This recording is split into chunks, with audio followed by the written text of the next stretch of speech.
What's goody, Hot Breathiverse? We are back with our weekly Hot Breath Live. This is a very special edition. You know, our mission here is to help cultivate the next generation of self-made comics. And our guest today, we're going to start bringing on guests here, okay? We're going to start getting out into the Hot Breathiverse, getting out there, learning from the comics that are out there on that self-made hustle firsthand. And our guest today, he was on... I look back a little over a year ago to promote his first ever comedy special. He self-produced, so you guys can check that out. And now he's back filming another special, and he's here to tell the tale of the things he's learned the hard way so you don't have to. And Yoshi is about to film a special as well, so maybe there's some good learnings that Yoshi can get before diving in and making all the mistakes from the first one that we all do when we produce a special. But who we're talking about is New York City's finest, Adam Muller, everyone. Please welcome him to the show. Thanks for having me. Adam Muller. Welcome back, buddy. Congratulations on filming a second special. Have you been doing comedy 7 years? Yeah, you nailed it. Almost, because I remember before the last special, it was almost 6 years. Okay, because I was going to say, it's almost creepy how you knew that. I'm a fan, Adam. I'm a fan. Oh, I appreciate that. I appreciate it. Did you start on February 3rd? Yeah. At an open mic at 5 p.m.? You went third and you did that weird joke about the closet? Yeah, it was me. So people are going to listen to this not only because they love Hot Breath, but because they want to learn how to produce their own special. And you doing it twice now, I think there's a lot that we can all learn from this. So, I mean, the one thing that's top of mind to me is you're doing 2 specials within 7 years of your comedy career. What are you thinking? Yeah.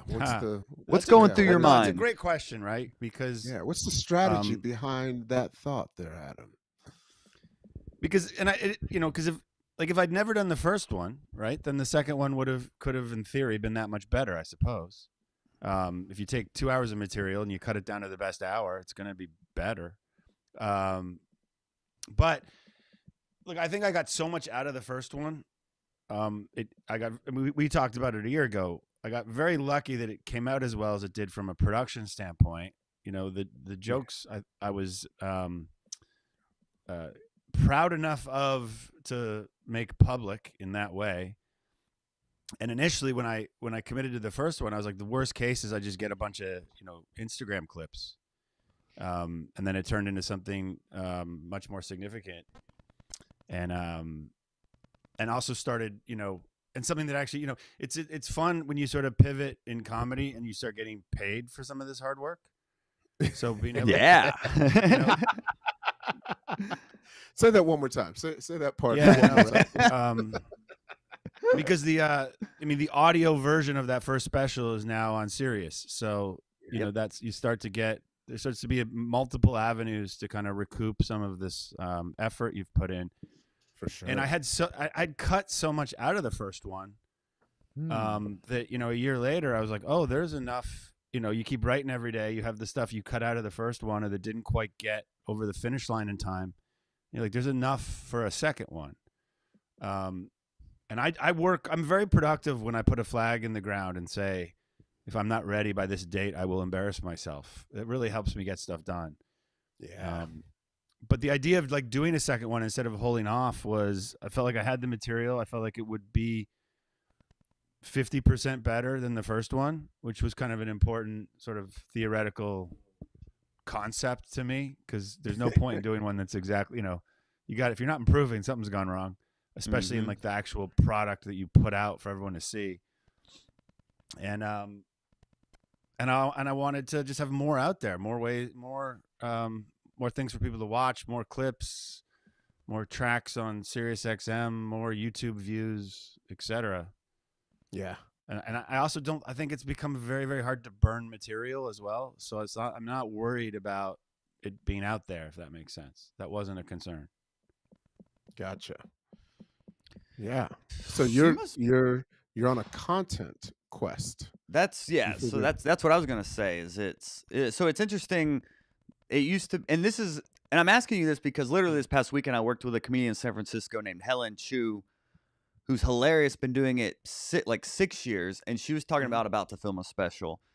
So we were talking about the timeline of like how the old school mentality of filming a special to now it's like just getting something out there to promote yourself as like just that I do comedy and I get content from it. It's not necessarily doing the hour, it's more of all the content you'll get from just having this high quality production of your comedy.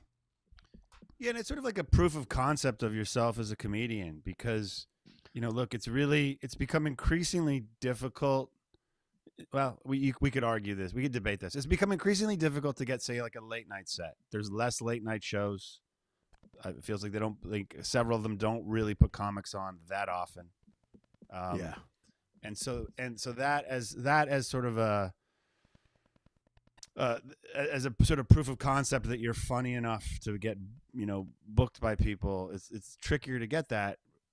But what we've evolved into is this DIY world. So if you think you're good enough for that kind of recognition, and you're not, but it's hard to get, figure out a way to get it for yourself. And it's not quite the same, of course, but I was sick of being brought to stage with no real credit other than whatever the last festival I went to. So I was like, well, why can't my credit be YouTube special? All I have to do is make one. Yeah. And like that. and then it goes in the email to when we're reaching out to bookers to say, here's an hour, watch any part of it. Like I can, Yeah. And I think that has helped get my email, because part of it is just getting the emails read, right? Like, because if you're a booker, you're getting inundated with these emails. You can't read them all. So having sort of a special out there, I think, helps with that. And I don't know why having a second one wouldn't help more, especially if it's better. Yeah, and I can't imagine a booker thinking, oh, this person's done 2 specials, they're doing too many specials. I think the opposite would be, oh, this comedian is grinding. Like this comedian is writing and performing a lot, developing material a lot. Like they are taking the career seriously, as opposed to, oh, maybe they did one too early and the material wasn't quite ready. I think people would see it as this comic is putting in the work and willing to put themselves out there. Yeah, and look, I think it's, I've sort of had this theory of the goal each year is to get rejected as many times as possible. Because I don't want to have a goal where I have to get something, because that's out of my control. But I can control how many things I submit to. I can control the work and effort I put in. And if if the end of that they don't want it or they don't want me or whatever it is, that's okay. But if you get rejected 100 times, that 101st thing might actually work. So there's part of that, and I also over the last, like, since the first one came out, I'm not afraid to submit. I have a pretty thick skin. I'm not afraid to submit to anything. So I cold emailed a few like late night bookers, and with the set said, hey, I think this set is good enough for your show. Here it is, and it was written a little more professionally than what I just said. But in one case, that you send a unique YouTube link to the set, right? And it got viewed 6 times, and then I got an email back, and it was the first time that had happened, which said, "Thanks for submitting. We're going to pass, but please resubmit." But at the end of the year, so of course you do, and then that one got passed on and never got watched, and that's just part of the game. But I think there's something about submitting again to promote a special that's coming out that maybe gives it a better chance of getting looked at. So it's just doing all those little things, like, and I'll send another 5-minute set, like when I know, when the special's coming out, and say, I'd love to do this set on your show and promote my special, and maybe they'll watch it, maybe they won't, but I think it's got a better chance than just another kind of random email. Yeah. You're just putting up shots. Yeah. You're putting up shots, and that's awesome. And I think, to your point, we're in this day and age where shots is really where, like, the magic happens. You just got to put up a lot of shots in a lot of places. That's a very unique way, when you mentioned the rejection letters. I never thought Yeah. about it that way, Yeah. but it's like, all right, how many rejection letters can I get? Actually makes you more excited when you actually get a rejection letter. So when something does pop off, you're like, I didn't even see this coming. That's great. When you Yeah, do and it's get so much into a easier just to festival. send some emails and then forget you sent Yeah. them. And then every once in a while, if a reply pops up, it's like, holy crap, they read it. Yeah, Mhm. that You know, worked. That this worked. great. Wait, what? And I also think, the first special was instrumental in getting me a dry bar, which I'm taping in a few weeks now. You So are. that's Yeah, that's right. yeah. 'Cause Congratulations my submission there. from the dry bar was just a chunk of the first special, Yeah, awesome, so dude. that helped. So Yeah. it's you don't always get what you like what you're trying to get. You might you get, but you'll get something, and then you just keep building, and you know have gratitude for what you do get. Focus on what you Nice. can control. Gratitude. Adam's preaching here, Yoshi. He's just. Yeah. I mean, we might Like put if you Minister, work hard and create Minister stuff you're proud Mueller of, up it'll in work this out, right? piece. Yeah, That's Minister true. Mueller preaching to the choir. I see you, Minister Mueller. Hmm. So the first one to the second one, what'd you do differently? And what'd you learn about doing the second one Yeah. Sure. that you Let's get took into from the this. first? Yeah, let's get into the special now. Yoshi's about to film one. Okay. Everyone listening has filmed one or is like aspire to someday or just want to For learn the sure. process. Yeah, let's get into the weeds here. All right. So if we quickly recap the first one, just to set the stage. Yes. Yeah. I filmed it at a club that had a very good house camera that I could crank up to 4K, etc. I had a comic that had his own version of that camera as well.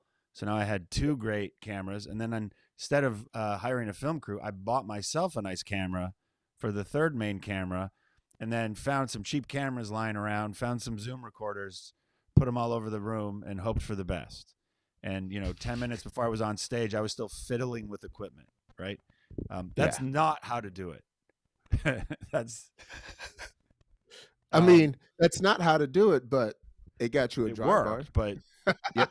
yeah, it Yep. worked. No, if that's Yeah, the well, look, yeah. if on a shoestring budget, you can film something, and the worst case For is sure. you don't end up putting it out. That's the worst Yeah, case. So if that's you the haven't worst spent much case. money, then who cares? Yeah. Um, Yeah. And I got very lucky too that after the fact, someone a guy named Jason Katz, who's now filmed and directed a ton of these specials, reached out to me, and he didn't realize I'd already sort of filmed, and said, "I'd love to direct your special. I saw you doing something." And I had said to him, "Oh wow!" And he sent me his resume and stuff, and it's so impressive. I said I would have reached out to you, but like I didn't think you'd want to do mine in a million years, given the names on the list. Yeah. I mean, he did all three of Joe List's. I think he did one of Sam Nice. Morrill's. He's worked on Mark Norman's. He's directing Rachel Feinstein's for Netflix right now. Nice. So he's busy and very, very good. So, but he was gracious enough where I said, "Oh, why don't I give you all the footage and the audio stuff, and you take it from here." And I think that's one of the reasons it turned out so well, because he knew what he was doing in the post production. So I got very lucky there. And then this time around, I was like, "Hey, can you just do the whole thing this time?" And so it was helpful, one, that he already knew me and my comedy and kind of the vibe I give off, and he'd edited and directed the first one. He just hadn't filmed it, so that helped. And we filmed it at the exact same club, but the idea was we want to make it look and feel very different. So that's why you see, like, there's the light. Like he brought in his own lights this time. We created a little like haze in the room, which looks very, very cool with the lights. We covered up the back wall with a curtain. The angles are slightly different. And, of course, the quality of equipment was just next level versus what we'd had the first time. Nice. So, That's awesome. and I didn't, I got to the club. The first show was, I think, either 7 or 7:30. I got to the club at 5, and like everything's set up. So you recorded 2 shows? We did 2 shows. 2 this shows. time. Awesome. Yeah, that's an important distinction. Although It's interesting doing the second show. I didn't. As it turned out, I didn't need it, and I think it's. I suspect it happens a lot where you get it on the first show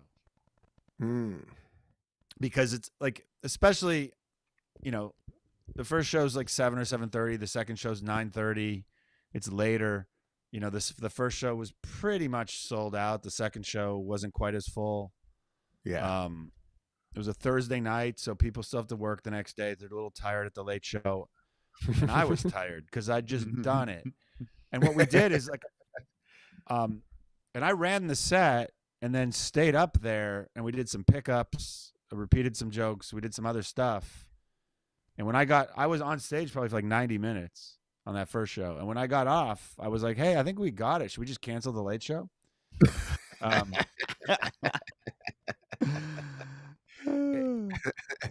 Of course we didn't, and the late show was still fun, but I could tell within 5 minutes of starting that show that like, oh, I'm not, it's going to be hard to get something on this show that's any better than what we've got. For sure. And I think we're using a couple lines maybe, and maybe one joke from the second show. Got it. So it's 99% the first show and the pickups at the end, which are really helpful. What is the pickups? Yeah, what do you mean? What'd you do? So what I mean is, so I did the set, right, as planned, and it was about 70 minutes, which was deliberate because I wanted to be able to cut a bunch of stuff out. I don't want to do a 70-minute special, but I want to have the flexibility to decide what to keep. And then, it ends, everyone applauds, because it's got that great sort of special event energy, right? Because there's people there to see you, but even people that didn't know me, that bought a ticket, like it's advertised as this is a special recording event. They come in, they see these 5 massive cameras, a smoke machine, cool lights. They're like, oh, this is a cool thing. So there's that energy and vibe. And then, but I don't leave the stage. I stand there. And then, and the host at the beginning has already said, when the show ends, stay in your seats. This is a recording, so we might want to pick a few things up. And then Jason, the director, had identified a few jokes he wanted me to redo. So I had to get back in the kind of moment of those jokes and do them again, which was weird. There's some funny footage of me trying to start jokes at that point. Oh, that sounds hilarious. But the crowd gets super hyped because now they're seeing the sausage get made and they're super excited, and the laughs, like the noise on the pickups, was probably the loudest part of the show. And it's things you don't think of. Like, I think there's one joke, he's not going to tell me I just need this one line. He's just, because it's in the moment, he's going to say, just do that joke again. And then when I looked at the footage after, the problem was I'd taken on one of them, right? I'd taken a sip of water and I'd started the first line of the joke before I put the water back on the stool, right? So he just needed me to, like, I did the whole joke again, but what he really just needed was the very beginning. And then you can cut back to the first one once the water's been put back. Yeah. Stuff like that. You just don't really think about it. There was one where I just flubbed a line. And after I did so he just shouted from the back of the room, like, do the animal doctor joke again, do that joke again, do that joke again. And he had 3. And then he's like, do you have any? And I had a couple that I just kind of mentally noted on the way through, which was sort of weird to try to remember. And then I did those. And that was like another, 15 minutes. Nice. And then you're like, oh, we got great versions of everything now. That's sweet. But it's exhausting. I could imagine doing that for 90 minutes and then having to do it again for in essence, another 90 minutes. Did you do pickups at the second show too? Second show, he did not have any pickups, but that's also because he knew what he'd gotten on the first show, because there was plenty of mistakes on the second show. And there was one thing at the end. I realized that on the first show, I'd forgotten a tag. And on the second show, I'd done the same joke again, and I'd also forgotten the tag. So I just redid the joke just to get the tag. Yeah. So that we could kind of give us the chance to put that in, because that's one of those tags where I didn't want to leave out. Yeah, for sure. Yeah. I'm not Earthquake. I'm not good enough to leave out a good tag. Well, one take Quake is what Earth take Quake. Yeah. Well, that's what he said on the podcast. Earth, one take great Quake episode. We got in and out. Yeah. I forgot the John Wick tag. That's I'm what's like- funny. Even someone I'm at his 20 level. take Adam, I think, would be my nickname.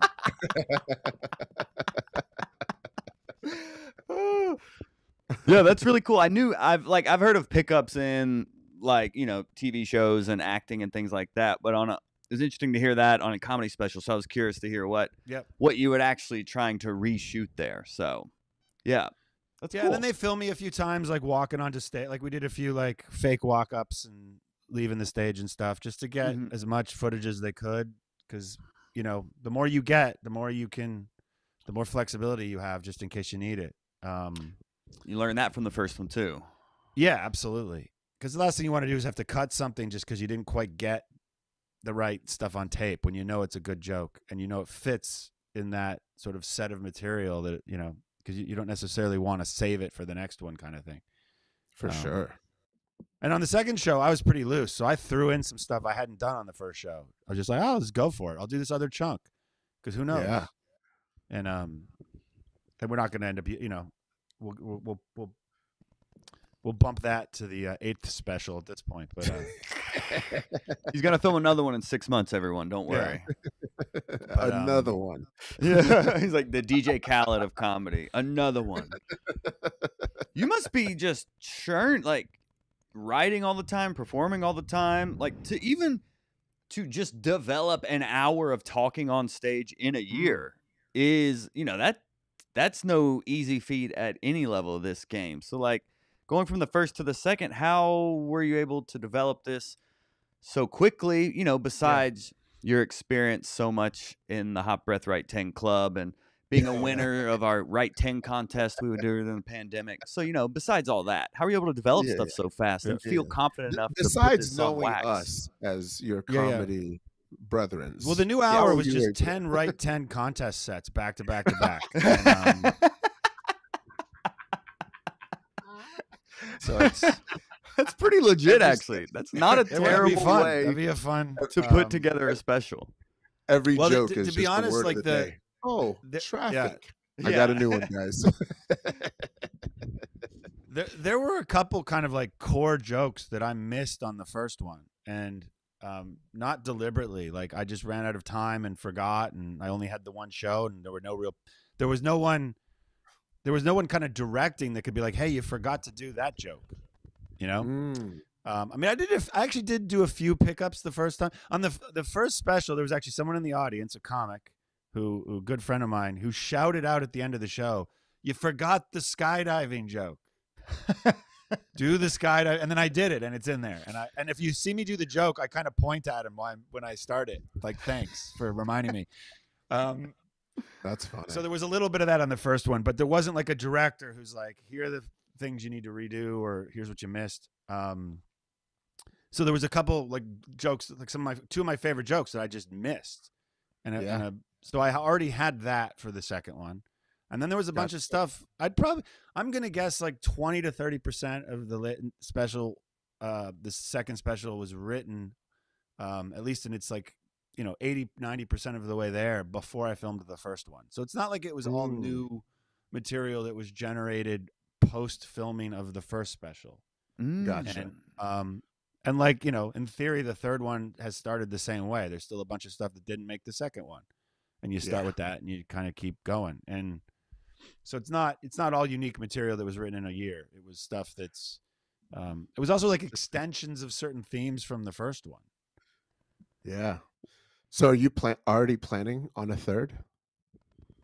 Like right now I've got 3 different ideas about a third one, if that makes sense. Gotcha. And I kind of, as a way of just keeping the writing fresh, I kind of work on them all simultaneously, and we'll see which kind of gets there first. Nice. But Well, Yoshi, you're about to film a special. Adam's right here. He just walked through the fire. Oh yeah. I can give you some other things that I like. I made a little list of things after this most recent one for the next one. Yo, send that list over. Yeah, but it's things like before the show. Before the show, do not be shy about saying, "Everyone get the F out of the green room. I need my own space." Like if there's could be sound people, camera people, the manager of the club, whoever, friends, other comics, like, you know, if you want some space to yourself just to collect your thoughts, like just don't be, don't be shy. Tell everyone to get the heck out of there. That's one thing. On a technical side, anything that if you're talking to the sound engineer or the videographers or whatever, and you ask for something, right, weeks in advance, months in advance, and they say, "Oh yeah, we'll bring in that 6 camera." Immediately email them after the conversation and say, just to like memorialize our conversation, you committed to bringing a 6 camera. So it's like in writing and you've sent it, and remind them a week before if it's anything that's different from like kind of their usual thing, just because, people forget and they get on autopilot and they just do what they usually do. And if you wanted anything special, you got to make sure to remind people. That's a big one. And I don't want it to sound like I did, but don't phone in the late show or the second show, even if you got it on the first one. Like, I do wish, there's a part of me that wishes I just stuck a little more to the script for the second one and treated it, like approached it as if I didn't think I had it yet. I wish if that makes sense. I think I was a little too loose and casual and too much like, I got it, so this is cool. Like, I should have pretended like I don't have it. Pressure's on, Mm-hmm. It's another thing that I think is helpful. What was your rehearsal process from the first to the second, and did you change it up? The second one I benefited a lot because I actually had some headliner sets. Gotcha. The first one was an hour cobbled together at 5-minute open mics, right? Largely. And then, some 10-minute and 15-minute sets, and I was featuring a little bit. So I got to do a few, but I never did it all at once in front of a crowd before the taping, which is that was your insane. first time doing an hour, was your comedy special tape. Correct. Yeah. First time I'd ever done an hour was the taping. Mm-hmm.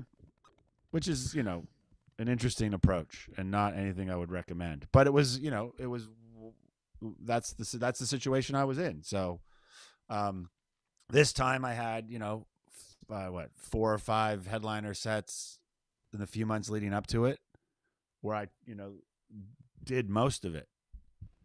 Or versions of it that I would then, of course, adjust and edit. So that's helpful. But I still did the same thing I did the first time, which is for a few months, almost every day, at least 5 times a week, I just turned on a stopwatch, grabbed the mic off the mic stand in my apartment, and did it to the wall.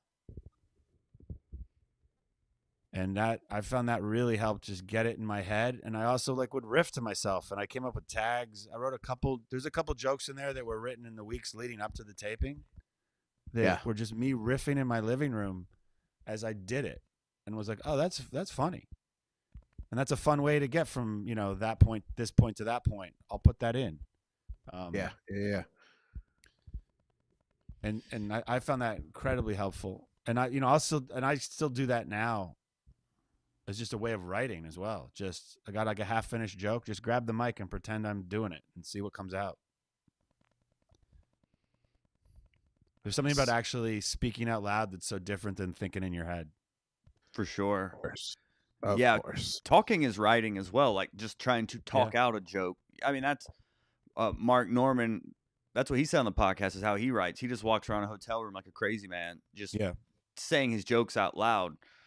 And I've heard several comics say that's how they write, and it feels weird at first, but then it works as well. I did one other thing different this time, and I guess I would recommend it if you have the time. But what I did was, like 2 or 3 months before, I started going through videos, and every joke that's in the special, like I kind of had the current set list, and I'd clip up every set into individual jokes, and then I would take the best, truest version of each joke, right? And I created like a Frankenstein video of the whole hour, but with the best version of each joke. And then I could either watch that video or I could pull the audio off and just go for a walk and just listen to each joke murdering. Because it's and so I called it the Frankenstein set, because it's like 10 different clubs, And every time I do a set, then after I had it, if I got a better version of a particular joke, or if I changed the wording and I got a nice clean version of it, I would swap it out.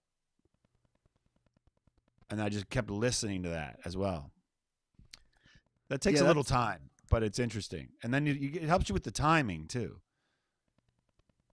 That's cool to hear. Yeah, you're worrying about the production side of things and all of that, but you're also living in the set almost. You're listening to it, you're rehearsing it, you're saying it out loud. You're not just saying, "Oh, well, I have the jokes. Let me just figure out how to film it." But you're actively just burning this into your brain every day. Yeah. Wow. And, and creating the connections between the different like blocks of material so that it seems like so that it makes sense to me. Like, why would I talk about going to New Orleans after I talked about living in New York, kind of thing? Like, and it's also just a way for me to remember the order I want it to be in, because you end up doing that, and you end up. The biggest impact of that is probably tags. You think of a lot of tags. I mean, most of them don't work, but if you get a couple that end up working, as you're not on the night of, but as you're preparing, then great. But also, like, you rethink the order because you're going through it so much. You're like, I actually think this chunk makes way more sense up here, kind of thing. There's a good question from the live chat here from Tim Ketchersid, which is one of the perks of joining our weekly live streams every Tuesday at 5 p.m. on our YouTube channel. You can ask questions directly. And Tim asked, Adam, are you comfortable talking about budget for the first special and how it compares to the second special? Yeah, absolutely. The way that's worded, I can answer that. The second one probably cost me. Actually, put it in tater tots. How many tater tots? Well, how much is a tater tot? The second one is probably 2.5 to 3 times more expensive than the first one. Okay. And there's maybe like, and now there's some, let's say, optional costs to come, because partly, I wanted to wait until I'd seen a couple of the edits before I really sort of knew, oh, this is pretty good. And now that I'm on maybe the third edit is probably coming to me in the next couple days. So now I'm trying to decide, like, maybe I should hire a PR firm for when this comes out. Maybe I should. There's some others. Now I start formulating like the marketing plan to actually release the thing, because I really I know what I have now. And that's an additional cost that I actually don't know what that would be, but that's something I'll be looking into. So what was the 2.5 to 3 times? What were those additional costs? Oh, all right. So there was a hair and makeup person this time. Ooh. Yeah, it doesn't. So if you look at it, you're like, it didn't help. Oh, trust me, how much worse it would have been without them. But which, by the way, is also important for the multiple shows, because you want to try to look exactly the same on the second show, and you've just exerted a lot of effort. So I didn't have too much makeup, but like the powder that makes you not shiny is helpful. And then there was a photographer, so there's like running around with lots of still pictures, which will be helpful for promotion and stuff, and are just kind of fun to have. Those aren't huge costs, but then really just like a proper videographer crew, because every camera was manned. They weren't just on tripods filming, right? Oh. There was a roving guy that had the thing strapped to him on a gimbal that could walk around the room and get some interesting shots. So I think there was the crew of 4 or 5. So paying, for the rental of the equipment and their time, that's really the bulk of the additional cost. Sure. The first one, we had one camera was manned by a comic whose camera it was, who volunteered to do it. So it was, as a favor, which is a very different, which is also something, by the way, I wouldn't recommend doing. Make sure you he did a great job, a fantastic job. But when someone's doing you a favor and it's essentially free, it's harder to boss them around and tell them how you want them to do it. If you pay someone something, you're like, here, I want you to do this. And it's much easier to do that. Although I didn't boss anyone around the second time either, because that was, I trusted the director to have everything figured out, and he did, because he's very good at these. That's How awesome. did you decide, even in the filming, how did you decide where to put the cameras and how many you wanted to have? So even if you could break down, the production of what the setup was. Yeah, so I think there were 5 cameras. So there was kind of a classic head-on view. Then there was a head-on view that was on like a track, so it just moves back and forth, which is kind of a cool, image. And then there were 2 like diagonal views, and then there was the guy with the camera attached to him. I think that's 5, right? 1, 2, yeah, that's 5. And I think the positioning is, obviously you need that head-on view because that's probably the most important view. And then having the second head-on view on the track was just kind of a fun sort of production value thing. And this was all Jason's doing, not mine. And then the room we were in, the logical other places is just to have a shot from each side. So I think partly it depends on where you're taping. Like, I think I'm sure if people that are taping these big specials in these huge theaters, I'm sure the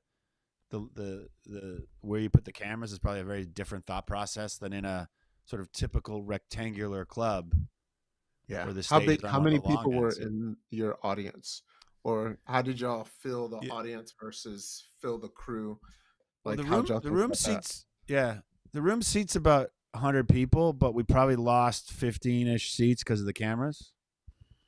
So I had to fill whatever that is, 85, and you promote to family and friends, and the club's going to the club's going to put it on their website and email it to their list. So there's some interest there. There's people that had watched the first one, that are in the area that came out. A bunch of people came from my gym to be supportive. Nice. Yeah, if you go like every 18 months, people will come out. They won't come again until I'm taping something, but they come for for that one. Is that to the gym or to your special? The gym, Yeah. folks in the gym. They're like, this guy's been talking a big game for years. We probably should go see what's actually going on. So That's funny. no, but that was nice. They had like a whole big table. It was great. Awesome. But it's nice, like, if I'm not a draw, right? So it's nice, you strategically want to pick a location if you're not a draw that has their own draw for that night that you're shooting. And like West Side Comedy Club in New York is going to get a certain number of people for a Thursday night shows. And my hope is like they get what they usually get, plus I get more because it's a special event and people that want to come see me, and then I can For get, sure. a good crowd. But like Yeah. if I tried to do it in some random place, like I couldn't have done this outside of New York. I just don't know enough people in another market, and I'm not a draw yet. So Zeb asked, does your host prep the audience and let them know a special's being recorded? If so, what are some things you instruct them to do and say? Oh, it's a great question. That's great. And just before I answer it, I'll say that in the first one I had like several openers, and that's another thing on my list is like I didn't want to do that. I just had a host, and she did 20 minutes and then brought me right up. I didn't need I don't think I was on stage the first time until about 45 minutes into the show, and I didn't want to do that again. My thought Why not? was like, well, I feel from having gone to a bunch of tapings in New York, I feel like everyone is so hyped that it's a taping. You don't need that extra time to get the audience prepared. And I want to have as much time. Like, I wanted to be able to do an hour and a half, be on stage for an hour and a half if I had to. And there's a second show. So you had to, you're going to get the better crowd at the first show, or at least I knew I would. And I need to have the time to be able to get all the pickups if I need them. I don't want to be sitting there waiting. I just I'm amped. I'm ready to go. But she did. So, she did point out to the crowd, hey, this is a to amp them up as well. Hey, you're at a special event. This is a special recording. Adam's going to come out and do his set. And then when he finishes, just stay in your seats because we might do some pickups. We might do some fun things at the end. You'll get to see how this all gets put together. you know, she was very, there was a sort of list of instructions so the audience understood what was, how we hoped they'd behave, given that it was a taping and everyone was great. Very cool. That's very cool. That is good to know, because I just had a friend host mine, and he did a setup front, and then basically like built up this big announcement of like, here we go type deal. So it keeps it moving. Yeah, they're there for you. They're there for the taping. Yeah. So We it don't just need kind to see of 3 openers, like yeah. for something like for a taping like this. They Mhm. just, and I also don't want them to I don't want them tired at the end of the set. Like, you might be worried, oh, what if they're not like ready for the beginning? Well, first of all, I think they will be after 20 minutes. And Yeah. and you're going to open with like great jokes, and you're going to close with great jokes. The whole thing's going to be great, of course, but like the last thing you want is them tired when you're getting into those last few jokes where you really want your special to end strong. You don't want a tired crowd for that. Because I think Yoshi's planning on having several openers. So I was thinking of 15. I was just going to make it an open mic right before the special. Pretty much a showcase, and then he was doing bucket spots. I'm gonna do bucket spots. You gotta pay me to go up and to then bring her show. Record my special. And to be clear, I mean, look, I had 3 people and a host the first time, and yeah. you can do it. It worked. This was something that I had observed, and I thought that's the way I wanted to do it. For sure. By no means I'm wrong about most things, so I could be wrong about that. No, it's just a good. I just liked that you shared your thought process on. Well, and also to be honest, like it's also tricky, being a New York comic in the New York scene, like picking openers. I also don't want to upset anyone by not asking them to do it. So it's a lot easier if I'm like, there's just going to be a host. Then I'm not, I don't have to like explain why I picked one person versus another or something. For sure. Yeah. Speaking of New York comics, did you have a question, Yoshi? No, go ahead. You sure? Yeah. Okay. Yeah. Oh, okay. You sure? You sure? You sure? You sure? So Drew Beekler, a fellow New York comedian. Hey, Drew. He asked, did you work with the director beforehand on the material order structure, or was the director just there to direct the camera people? I think it's more the latter. Like, he didn't know the material before the filming or anything like that. We did talk once about, he was like, if there's any big movement, like physical movements in a joke, like we can sit down and talk about where those are in the set. Because if we want one of the cameras to like push in or pull out or move somewhere or do something based on a specific bit or a specific act, we can do that. The way that he had the room set up, I didn't really need any of that type of thing. You can also feel like all the cameras he was using were also 6K, not to get technical, but that means you can punch in and still be 4K. So that's a nice benefit where you effectively have more camera angles than you think just by being able to punch in if you film at such high resolution. So mostly he was directing kind of the camera angles, following the set, noticing if I screwed something up or if something like was like when I started a joke while I was drinking water, it's like, let's redo the beginning of that joke so that I'm not holding the water, stuff like that. Yeah. Very nice. Jerry Kroll. Adam, you mentioned he came up with the set design. We talked a little bit about that. So like if you see it with there's some cool lighting and curtains and stuff, and that was all him. Mm-hmm. Gotcha. Oh, yeah, that is interesting. Yeah, and looking for a director or someone to help out. Like, yeah, what would you recommend? Like you mentioned makeup and all that, which is optional. Like, what would you recommend bringing people in to help? Like, what would you want the most help with when producing your own special? Like, I think it's the cameras and the audio, like the tech and audio. Because this is helpful to point out, because you don't just have your videographer crew, you also have a separate audio engineer. So because you got to have someone sitting in the sound booth, that's put you know, obviously has the like the mic feed, but also multiple audience mics who's watching the levels and making sure all that gets taped properly, because without good audio, it doesn't matter what the video looks like. Yeah, I think So I a think lot of that's people. the most important thing. Like if Yeah. you know, good audio engineer, good videographers, you know, those are the most important things for sure.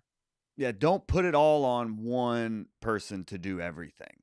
Like you definitely want separate Yeah. people for the audio and the video. That's their expertise. Let them just focus on those things instead of having to try to Yeah. run around and make sure the sound's going and the videos are all going. Yeah, you really.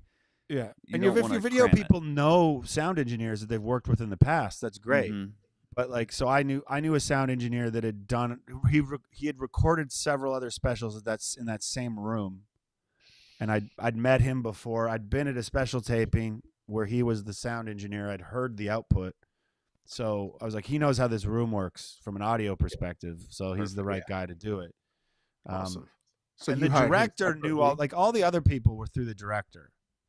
Like Yeah, he cool. took care of the makeup person and the camera, the you know, still image camera person and all that stuff. I didn't have to Okay. find people separately. Yeah. If that makes But sense. you so Yeah. basically you had a video person and you hired a separate audio person. Yeah. I had Got to kind of I had to schedule two people, and then they scheduled everything else. Got it. Yeah. Okay. Oh, and this is on. Jerry had a question, but Bob, this one's a little relevant to what we're talking about. He asked what was the type of camera? I think you said you had 5 cameras, but what was the type of camera model and make that you used? Oh, that's a good question. I don't actually know. But 6K, so Yeah, they were filmed Yeah. at It's like filmed at highest 6K so that they can punch in. It'll like the final product will be 4K, and then when you see it on YouTube, if that's where it ends up, which is most likely, often that's down to like 1080. It'll still look great, but excuse me, I'm not sure what the brand of camera was, to be honest. The first special was a couple Blackmagic cameras and a Sony, if that means anything. yeah. And Blackmagic does make 6K cameras as well. Yeah, they have the 4K and a 6K. Mm-hmm. So Jerry Kroll asks, you mentioned working on material leading up to the show and working alone in your apartment. Did you run the material with some trusted comics or other types of prep? Oh, I mean, like all the jokes I was doing, I've done in front of crowds many, many times. It's just doing them together as an hour that flows that I was that I was doing by myself in my room. So it's sort of like the standard process of, you know, whether going to open mics, doing shows, you know, 5-minute spots, 10, 15. I feature a lot, which is like 20 to 25 minutes. So 20 to 25 minutes is good because I'd probably open with the same 5 minutes every time and maybe close with the same thing, but I could swap out the middle to over, you know, if you're doing 4 feature sets in a weekend, you can get through the whole hour. But then you get back in your room when you want to just go, I need to say these words in order, the whole thing. And that's me, you know, I had 3 or 4 headliner sets where I was able to do that. And then I was doing it almost every day in my apartment by myself. The wall did not laugh once.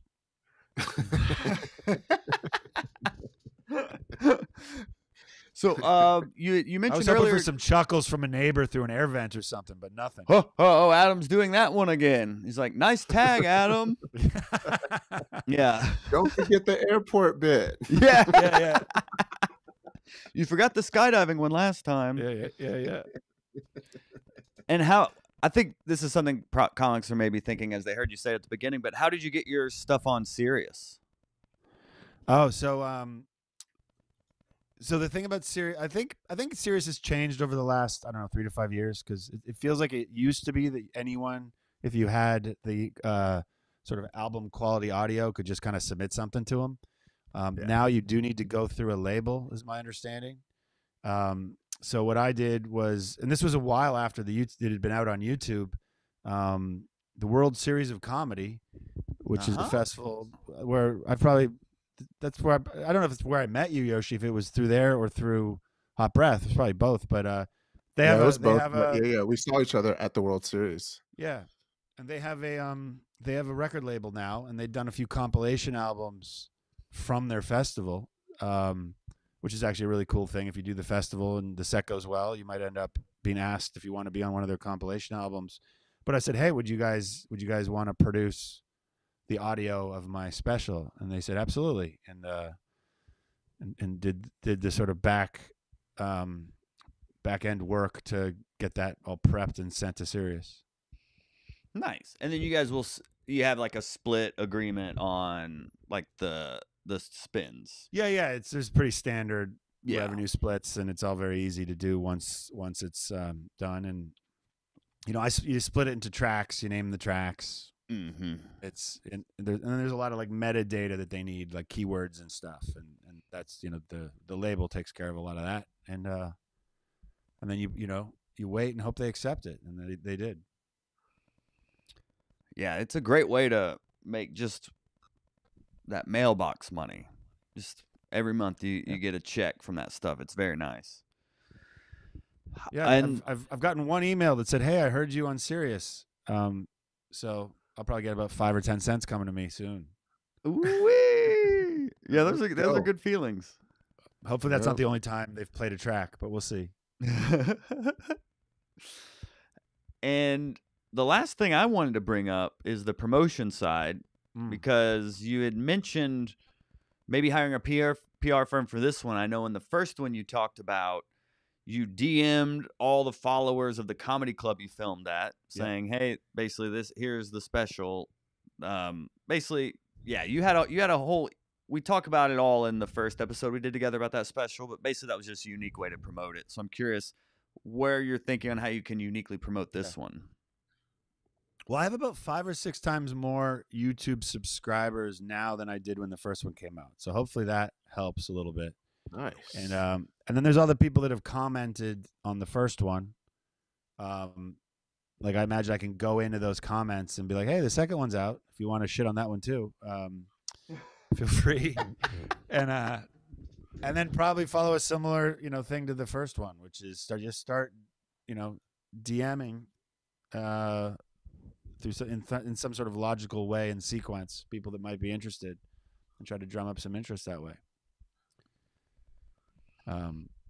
I mean, if it just goes straight to YouTube like the other one did, which there's a good chance. There's a chance it won't.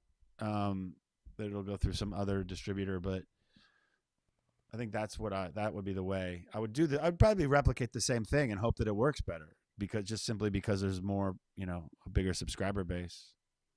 Mm-hmm. And honestly, and I think one of the things that really helps is knowing comics that have a much bigger following than you that would be willing to repost that you just did something. And so as you advance in your career and you meet more people and they like you and want to be helpful and think you're funny enough that they could help you promote it, it's pretty easy for them to just forward, add to their stories on Instagram or something. So I think that's just a natural evolution as you meet more people and network a bit, is hopefully you get a little more help on that end as well. Lovely. Well, we're of course happy to help and promote podcasts, however we can. and things like this, as much as you can do. You have a date that it's going to be released? Do you have like a release date for it? I know you were talking about seeing sort of like the first cut. So do you have like a release date that you want to get it out to the world, or that's still like a work in progress? Still work in progress. Like my hope is it's going to be done sometime in February. Given where we are in the editing, in the note process of going through it, like it's, my notes have gotten to a point where I'm accidentally undoing my previous note. You get to that stage, you're like, I think I just said the opposite thing as I did on the last draft, so we're getting close, and that's so my guess is it certainly will be done, I would think, sometime in February. Because what has to happen is you lock the pic, you get to picture lock where all the angles and it's all, all the edits are done. Then they do all the colorizing, and then they they mix the sound. So which could take a couple weeks if the sound editors are busy. It's not going to be, so. But it could be ready sometime towards the end of February, and then it's just a question of is there a specific date in March that like helps? I don't know. Yeah. So But hopefully, if it's just going to go on YouTube, which is the most likely, distribution channel, I would think sometime in the first half of March. Nice. Are you thinking? I think for comedians, our default is self-produce YouTube. What other options are you exploring, or what are you thinking there? Well, there's someone that wants to pitch it to a distributor, and the difference is it just ends up it would end up getting on all the platforms faster, but it might be behind a paywall, and that's the question, right? I think less people are going to watch something if it's behind a paywall. You might make more money, but or you might not. It's hard to know. Yeah, but I sold mine on my website and just kept it behind there, and it's something people just buy it every now and then, and it's just kind of income that just comes in like that, But the whole goal of selling and that's smart because you had no distributor, right? Like it's just you. Yeah, it's just on my website. There's no one's taking a cut of that, which is fantastic. Right. Mm-hmm. If I sold it to someone, there's a question of like, and this is a theoretical question, but if someone came in and said, we'll pay the production costs. Right. And then there's some sort of revenue split on everything that's made after that.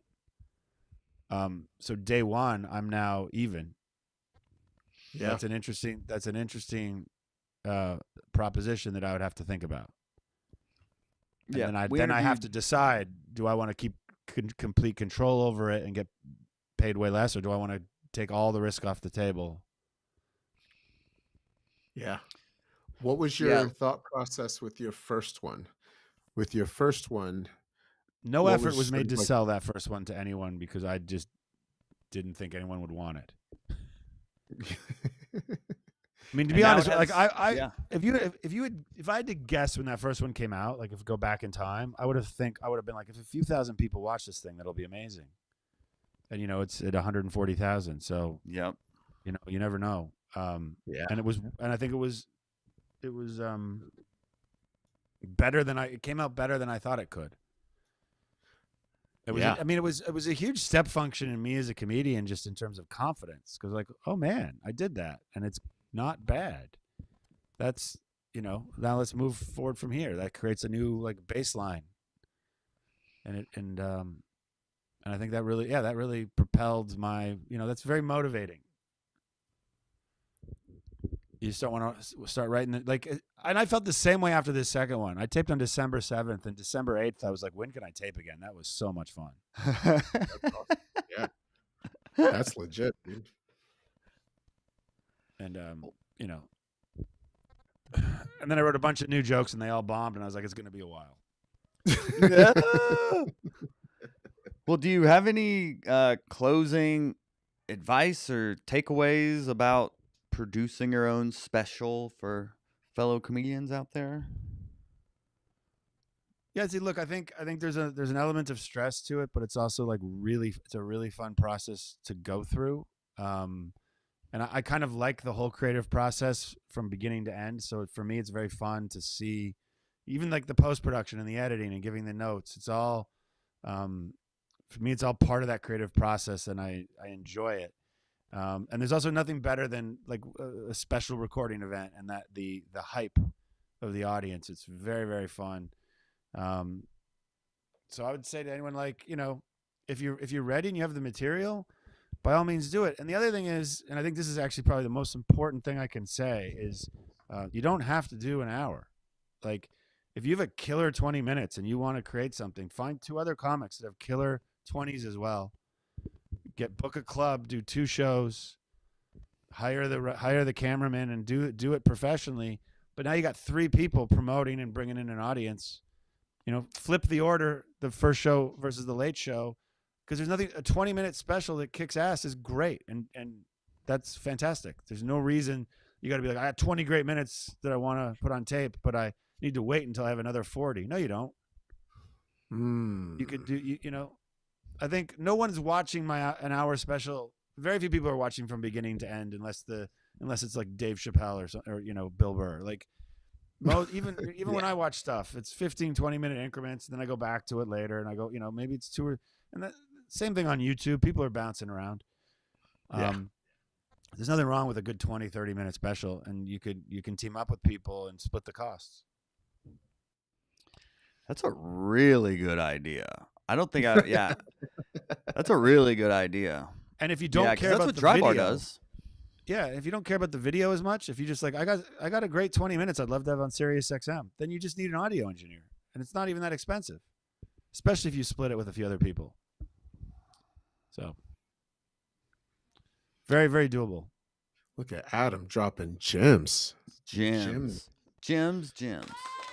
Thank you so much. Did we not cover? Thank you for having me. Of course, man. Of course. We've been fans and love comics out there taking action and taking their career into their own hands. It's the whole name of the game here. Yeah. And Adam is going to be in Atlanta for this weekend for the West End Comedy Festival. Yep. I will also be there. So if anybody's in Atlanta, come check us out. It's going to be good, man. It's good to see you just rocking. I mean, I think we saw each other. I think the last spot might have been in Florida at the Wait, what about World Vegas Series, last year? Was Vegas. Yeah. I think I was thinking of Sarasota. Sacramento. We've bumped into each other across the old World Series circuit a few times. Yeah. Absolutely. Yeah. But that Sarasota, remember we had that killer show. We're like, we got to do this club more often. That is a great spot. Must have been McCurdy's. Yeah, the crowds are amazing. The crowd was incredible. We were like, yeah, let's run this one back. Let's send the email. It's too bad they weren't taping the compilation albums that year. That would have been fire. Yeah, that was a fire set. Yeah. Good stuff, man. Yeah, man. Congrats on the new special, man. I'm excited for you. Just don't release it. And I'm on excited February for you, 22nd. man. I can't. Don't release it on February 22nd. How about that? I'm just kidding. You can release it. Wait, is that what you're That's when taping? taping. Yeah. That's just when I'm taping. Yeah. I'm not really. I don't know when I'm gonna release, but I'll be busy because my dry bar is the February 23rd, so I'll just be nice. I'll just be trying to remember not to swear on the 22nd. You're doing No, that you're with not- who else are you doing? Wellington and June Colson. Yeah, Nice. yeah. So Wellington's That'll the OG Atlanta fam, and then June's OG hot breather. Yeah. I got my fingers crossed. I get to go before Wellington. Ah, hilarious. Well, hopefully you get the spot. The person that goes up third, they do two comics and then a candy break. So then people get that's up and go get candy and Oh, wow. popcorn and then come back. So I got to Interesting. tape the third spot, which meant two comics, then a fun sugar break, and then the third. So Okay. make sure that momentum, ceases for So a did minute. you feel the sugar crash like 15 minutes into your set? Fortunately not. More candy. Yeah, right. We fiending, fam. But I've seen the I did clip have of the football joke, by the way, and I loved it. So I can't. Oh, wait I haven't thank seen you. the whole special yet, but I saw that on YouTube, and that was fantastic. I had a blast, man. You're gonna love it out there. They treat you like royalty. It's such a positive and fun experience that I'm glad you're gonna get to have because they're great people over there. Yeah. No, I'm very excited. Nice. Well, did we miss any questions you have, Yoshi? Did you for your special? No, we got them man. I mean, I think we got through them. I was, my thing was mostly just about the rehearsal process. You talked about the lighting. I mean, you talked about sort of just the day of. I guess maybe like one last question. Day of the special that you taped, Mhm. sort of walk me through sort of what your day was like Okay. and kind of like the mindset that you were in for the day of. Ooh. I was pretty chill. Like I didn't like rehearse that morning or anything. I went, I got some exercise. I slept in a little bit. I slept in as much as I could. Yeah. Got a little exercise because that just gets my brain going. I wanted to make sure I did something. May have taken like a 20 or 30-minute nap at some point in the early afternoon, which, whatever. But mostly it was just me. It was more of a meditation than a nap. I'm not even sure if I fell asleep. And then, they wanted me there at like 5. So I just got my stuff together and went over and kind of went over the set list a few times. But I did less specific jokes and more just the different blocks. Because the way I kind of organized my thing in my head is like there's blocks. Like a block might be Canada. And then within that, there's, 6 jokes. and the next block might be MIT, and there's 7 jokes. So I kind of went through my mind just block to block, and just with the confidence that I know what the jokes are in the blocks now. And then, got there and was overwhelmed by all the activity that was going on. And I do wish I had kicked everyone out of the green room and taken 20 minutes just to go over the set lists. Yeah. In that sort of half an hour before the show, but I didn't really have that chance, and it worked out fine anyway. So, but I was just, normal day. Yeah. Like I didn't do anything. Just try to be be well rested. Yeah. You didn't sacrifice a goat or nothing like that. Just I think even the night before, I think I only did like and this isn't necessarily by choice, right? This is also by like who books me. But I think I only did maybe like an 8-minute spot somewhere in the city, but I made sure it was early because I didn't want to be out late. And and in 8 minutes, I wasn't going to run the set. That was just about being being comfortable on stage and loose and fun. I didn't even really care what I did. Punchlines. Yeah, I wasn't trying to I wasn't trying to test a new tag. Yeah. I will say I did write. Well, I did come up with a couple things the morning of that I did do. So I'll slip that in at the end. That I'm not sure that's a smart move. I riffed a few things that are going to be in the special that came to me that morning. Yeah. And very cool. Yeah. Why not? I mean, like you said, right? You taped it twice, so if it worked, well, I slipped them into I did the first kind of couple minutes as planned. And then there was a little couple riffy things, if I remember, So, and it was nothing that was like, if this doesn't work, it'll ruin the show. It's pretty, it's kind of pretty clean, kind of like I said something about the fact that it was my second special and turned that into a laugh, and just think a few things like that. For sure. Talked about what day it was. Audience. I made a joke about what day it was, which I'll just, you'll have to buy it to hear that joke. Ooh. Can I have that joke? By buy it, I mean watch a YouTube ad about probiotics when it comes out. Congratulations! Sure that's probably what the algorithm puts on my stuff. Probiotics and probiotics. And are you monetizing your YouTube special? Yeah, I got the first special. Got like halfway through it. After the first 60,000 views is kind of when I hit monetization. Gotcha. So it got my YouTube monetized, which was another reason to do it, because I felt like this can get me the subscribers and the views I need to get monetization. So this next one would start already monetized, which is great. Awesome. Boom. That's awesome, dude. Well done, my friend. You're pushing it. Amazing. I know. Second special, that's very exciting, man. It's exciting just to see you not getting stuck in the old school mentality of like, well, let me wait until X, Y, and Z, or maybe someday. You're saying, no, I'm going to make it the day. I'm going to say when the day is, and I'm going to make it happen. I'm going to put it on the calendar, and I'm going to make myself uncomfortable. And I have this date. I have to figure out something by then. And you did it. And that is very difficult to do and very scary for people at every level in this game. So I salute you for putting it all in your hands. The other thing is you don't have to stop doing the material either, Like I'm not a big enough when there are times where someone will bring me up as like you may have seen him on YouTube, his YouTube special, and I'll get on stage and I'll be like, make some noise if you've seen my YouTube special. And it's like dead silence. And I'm like, that's about right. And that gets a laugh, which is fun. But it's like, yeah, you guys, what's the chance of a random 150 people in a room somewhere in this country that have seen like my YouTube special when I'm not the headliner? If I'm featuring for someone, they haven't seen it. I can do all that stuff, and it's like, it's fun. Yeah. It's not burned. Nice. Yeah.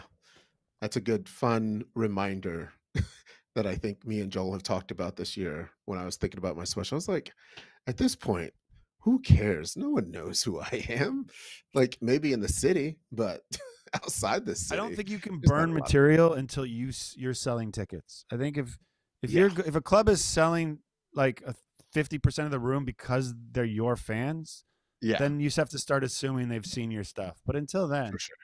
Yeah. And that'd be a great problem to have. I look forward to that day, and it's not going to be anytime soon. We all do.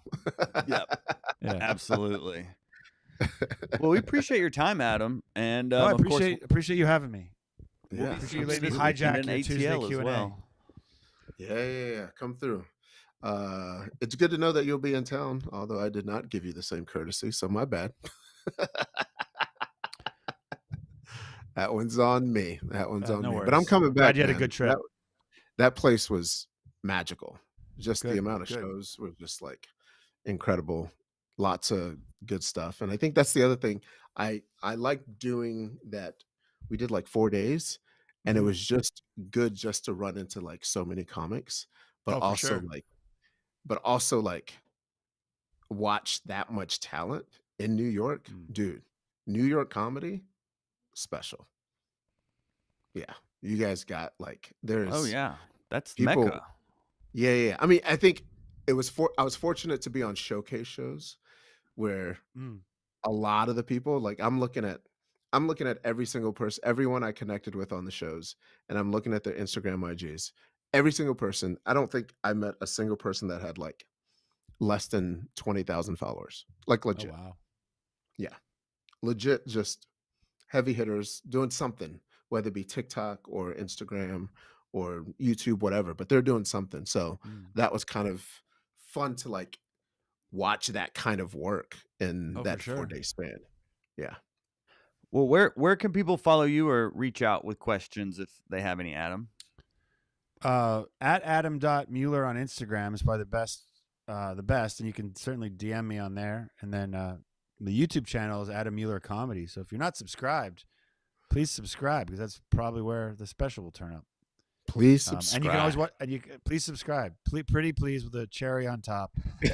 And if you've already watched the first special, put it on mute and just let it run in the living room. It's fine.